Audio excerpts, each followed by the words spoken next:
അപ്പൊ ഈ ജാതി ഐറ്റൊക്കെ തിന്നുമ്പോഴേ എന്തായാലും കൂളിംഗ് ഗ്ലാസ് വെക്കണം. അല്ലാതെ അത് തിന്നാലേ മട്ടൻ പോലെ ആവൂല. ഇന്നലെയും കൂടി ഇല്ല ഇങ്ങനെ ചങ്കട എന്താ പാട്. ഇപ്പൊ ഇവിടെ എന്തെങ്കിലുമൊക്കെ നടക്കും.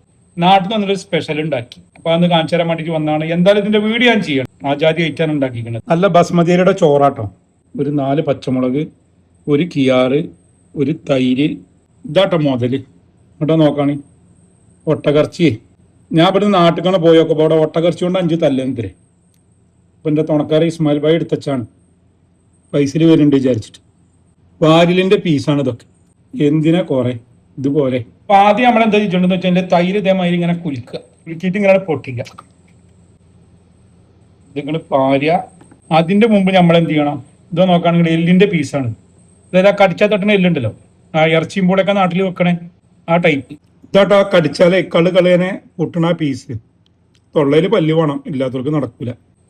ഈ ഒട്ടത്തിന്റെ പ്രത്യേകത എന്ന് വെച്ച് കഴിഞ്ഞാൽ ഈ ഒട്ടത്തിന്റെ നെച്ചൊക്കെ പാടെ ഓരോരുത്തർ കുന്നുകൂടി നിൽക്കുകയാണ്. അതായത് ആ മേലെ ഒരു കൂനാറുണ്ടല്ലോ, അതിനൊരു പീസും കൂടി ഇതിൽ ഇട്ടിക്കുകയാണെങ്കിൽ സംഭവം വളരെ വൃത്തിയായി. തിന്നോക്കെ എന്തായാലും ആ പീസ്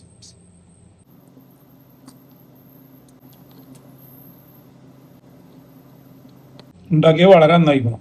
ഇത് സാധാരണ പീസാട്ടോ, സംഭവം മാറില്ല അല്ലേ. ഏതൊരു ഞരമ്പുമ്പോ കയറി പിടിച്ചാൽ പോരെ.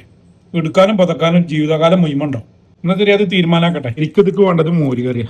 നേരം കിട്ടിയില്ല, പണിയോണ്ട് പണിയും. അപ്പൊ തൈര് കുട്ടീനെ അഡ്ജസ്റ്റ് ചെയ്യാ. അപ്പൊ എല്ലാവരോടും കാണുമ്പോ കാണാം. ബൈ.